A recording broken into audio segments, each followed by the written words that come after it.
सभी को नमस्कार। उम्मीद करता हूँ आप सभी अच्छे होंगे। आज पढ़ेंगे बेरोजगारी, जिसे हम इंग्लिश में कहते हैं अनएम्प्लॉयमेंट।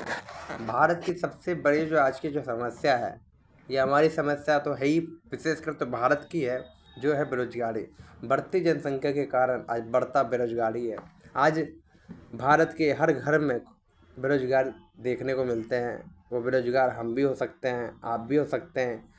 पढ़े लिखे लोग आज काम की तलाश में घूम रहे। आज हमारे मार्केट में काम नहीं है, लेकिन काम करने वालों की संख्या ज़्यादा है। तो बेरोजगारी भी कई प्रकार की है। आज हम डिस्कस करेंगे कि बेरोजगारी कितने प्रकार की होती है। हमने भला ही बेरोजगारी का नाम सुना है, लेकिन कितने प्रकार की बेरोजगारी छुपी हुई है, आज इसके बारे में हम चर्चा करेंगे। देखिए, बेरोजगारी वे आर्थिक क्रिया स्थिति है जिसमें व्यक्ति को हर समय पर उसकी योग्यता के अनुसार उचित मूल्य पर रोजगार नहीं मिलता है। बेरोजगारी के कई स्वरूप होते हैं। इससे संबंधित आंकड़े एनएसएस द्वारा जारी किए जाते हैं। देखिए, बेरोजगारी वे आर्थिक स्थिति, इकोनॉमिक कंडीशन है जो उसको उचित मूल्य नहीं मिलता, यानी जो उसकी योग्यता है, जैसे उसकी ग्रेजुएशन योग्यता, उसकी योग्यता एलिजिबिलिटी की हिसाब से उसको पेमेंट नहीं मिलती है। अगर क्वालिफिकेशन है तो पेमेंट ग्रुप डी के हिसाब से मिलती है, लेवल 4 के हिसाब से मिलती है। क्वालिफिकेशन के हिसाब से उसके पेमेंट नहीं मिलती है, ये तनख्वाह नहीं मिलती है। एक सबसे बड़ी ये समस्या है। और बेरोजगारी के कई स्वरूप होते हैं। इससे संबंधित आंकड़े एनएसएस द्वारा जारी करते हैं। एनएसएस क्या है? ये भारत की एक ऐसी आर्थिक संस्था है जो हर साल बेरोजगारी नेशनल सर्वे सैंपल ऑर्गेनाइजेशन है, जो हमें हर साल ये सर्वे देता है कि कितनी गरीबी हमारे देश में हटी है, कितनी आर्थिक स्थिति में सुधार आया है। ये केंद्रीय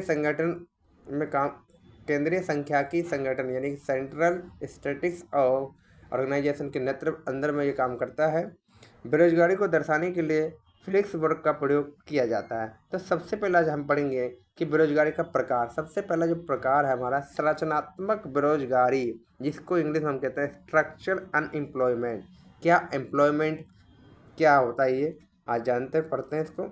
जब मांग में परिवर्तन हो और मांग संरचना तो बेरोजगारी की कमी हो जाए। जब मांग में परिवर्तन हो और मांग में संरचनात्मक बेरोजगारी की कमी हो जाए, तो इससे उत्पन्न बेरोजगारी को संरचनात्मक बेरोजगारी कहते हैं। ये दीर्घकालीन होता है। आस्फीति धन की कमी के कारण ये संचालक या ढांचागत बेरोजगारी को उत्पन्न करती है। भारत में सबसे ज़्यादा संरचनात्मक बेरोजगारी पाई जाती है। देखिए, एक प्रकार की सीजन बेरोजगारी है, जो काम हमें सीजन में मिलती है। जैसे शादी ब्याह का जो काम है, शादी का जो लगन होता है, वो सीजन वाइज सीजन है। उनको शादी के सीजन में ही काम मिलेगा, उसके बाद कोई काम नहीं। जैसे किसान है जो खरीफ फसल उगाते हैं, उनको खरीफ फसल के समय ही काम आता है, उसके बाद उनको बाकी समय बैठते हैं। तो सबसे बड़ी समस्या हमारे बेरोजगारी में यही है, संरचनात्मक बेरोजगारी। सीजन बेस्ड जो काम है, जैसे दिवाली में किसी का काम चलता है, अब बाकी दिन वो बैठा रहता है, खाली दिवाली दिवाली में वो काम करता है, पैसा कमाता है, बाकी दिन नहीं कमाता। उनका दिवाली सीजन का काम है। जो सीजन बेस रोजगार है, वो सबसे बड़ी बेरोजगारी की समस्या है। पूरे साल में 4 महीना काम है, 8 महीना काम नहीं है। तो ये सबसे बड़ी हमारी समस्या हर सीजन में देखा जा सकता है। किसी का होली का काम है, किसी का नवरात्रि में काम चलता है, बाकी दिन नहीं चलता है। किसी के गर्मी का सीजन का काम होता है, जैसे आइसक्रीम है, पूरी गर्मी काम चलेगी 6 महीने दबा के, लेकिन वही 6 महीने बाद ठंडी आ जाती है, वो फिर आइसक्रीम का काम ठप हो जाता है। जो आइसक्रीम से जुड़े हुए लोग हैं, तो वो बेरोजगार हो गए।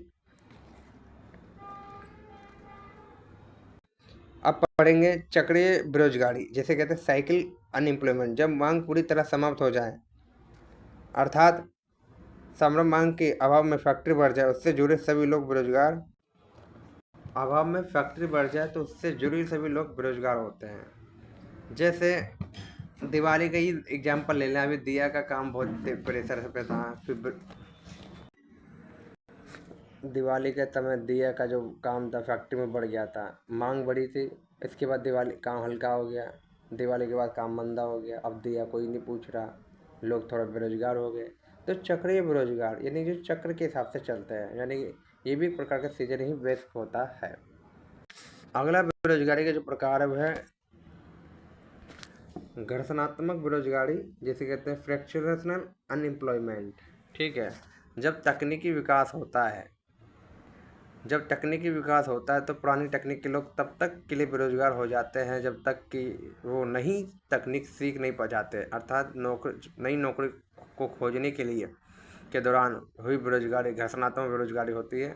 ये अल्पकालिक होती है, ये भारत में शहरी क्षेत्र में देखी जाती है। जैसे कि कोई नया स्किल, जैसे ये ज़्यादातर आपको डिजाइनिंग ग्राफिक्स में आ जाते हैं। जैसे डिजाइनिंग ग्राफिक्स कोर्स है, जैसे वो है हर साल जो हर हफ्ते मॉडल चेंज हो जाते हैं, या कोई नई स्किल आ जाती है, या कोई नई टेक्नोलॉजी आ जाती है।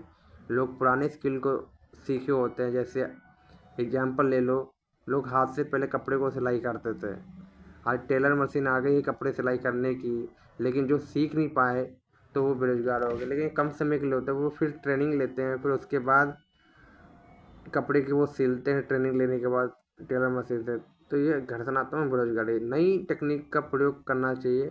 जैसे कोई पुरानी टेक्निक से कर रहा है, फिर नई टेक्निक आ जाती है, उसको सीखने में समय लगता है, उससे भी एक बेरोजगारी होती है। उसके बाद छिपी बेरोजगारी या अदृश्य बेरोजगारी, ये जिसे कहते हैं जैसे अनएम्प्लॉयमेंट, ये इसको तो आपने देखा भी होगा। वे बेरोजगारी जिसमें मजदूर काम पर लगाया हुआ तो दिखता है, किंतु उसकी उत्पादकता शून्य होती है, अर्थात उसे नौकरी से हटा दिया जाए तो उत्पादन में कोई प्रभाव नहीं पड़ता। कृषि के क्षेत्र में यही बेरोजगारी देखी जाती है, यानी काम 3 लोगों का है, उसमें 5 लोग लगे हुए हैं। जितना 3 व्यक्ति उत्पादन करेगा उतना 5 व्यक्ति नहीं ही करेगा। 3 के बराबर 5 आदमी उत्पादन कर रहे हैं, यानी कि 3 लोगों का काम है, उसमें 5 लोग लगे हुए हैं। यह है छिपी बेरोजगारी। 3 लोगों का काम होने के बाद 5 लोग उसमें काम में लगे हुए हैं, उत्पादन उतना ही हो रहा है जितना 3 लोग अकेले में कर रहे हैं। तो ये छिपी हुई बेरोजगारी है जो कि खेती बाड़ी में देखी जाती है। एक आती है मौसमी बेरोजगारी, जो मौसम के हिसाब से बेरोजगार होते हैं। जैसे किसी का गर्मी के सीजन में काम होता है तो ठंडी में नहीं, किसी का 6 महीने काम होता है, किसी का 6 महीने काम नहीं। वैसी बेरोजगारी जो किसी खास मौसम में आती है, मौसमी बेरोजगारी कही जाती है। भारत के ग्रामीण क्षेत्र में ये बेरोजगारी सर्वाधिक पाई जाती है। फसल कटाई के बाद किसान ठंडी में जूस का कार्य, ये एक इसका जीता जागता उदाहरण है। इसके बाद है आपका शिक्षित बेरोजगारी, इससे आप दूर नहीं है, ये आपसे करीबी का मामला है, ये आप पे लागू होता है, ये हम पे लागू होता है। एजुकेशनल अनएम्प्लॉयमेंट, जब किसी व्यक्ति को उसकी योग्यता के आधार पर रोजगार नहीं मिलता है तो उसे शिक्षित बेरोजगारी कहते हैं। इसमें मजदूर अपनी कुल क्षमता से कार्य नहीं करता है। ये सबसे ज़्यादा आज की डेट में हमारे देश में है शिक्षित बेरोजगारी। बच्चे 12वीं कर लेते हैं, ग्रेजुएशन कर लेते हैं, उनकी योग्यता के आधार पर उनको नौकरी नहीं मिलती। अगर नौकरी भी मिलती है तो उनकी योग्यता के अनुसार नहीं, उसकी जैसे कि कोई ग्रेजुएशन पास है तो उसको सफाई कर्मचारी की नौकरी मिलती है, या उससे भी लो कैटेगरी की नौकरी मिलती है, तो उनकी योग्यता के अनुसार उनको रोजगार नहीं मिलता है। तो आज के लिए यही है। आज हमने पढ़ा बेरोजगारी के प्रकार, हमने पढ़ा संरचनात्मक बेरोजगारी, चक्रीय बेरोजगारी, घर्षणात्मक बेरोजगारी, शिक्षित बेरोजगारी और मौसमी बेरोजगारी। ये 5 प्रकार की आज हमने बेरोजगारी की चर्चा करी है। ये बेरोजगारी कहीं ना कहीं बिना रोजगार के लोगों को खड़ा कर रही है। एक रोजगार के ना मिलने से कितनी बेरोजगारी की प्रकार खुल गए हैं, ये आज आपने जाना। ये हमारे देश के लिए एक घातक है, आर्थिक स्थिति के लिए घातक है। और उम्मीद करता हूँ, आई होप ये वीडियो आपको पसंद आई होगी, और ज़रूर से ज़रूर इसको कमेंट करके बताएं।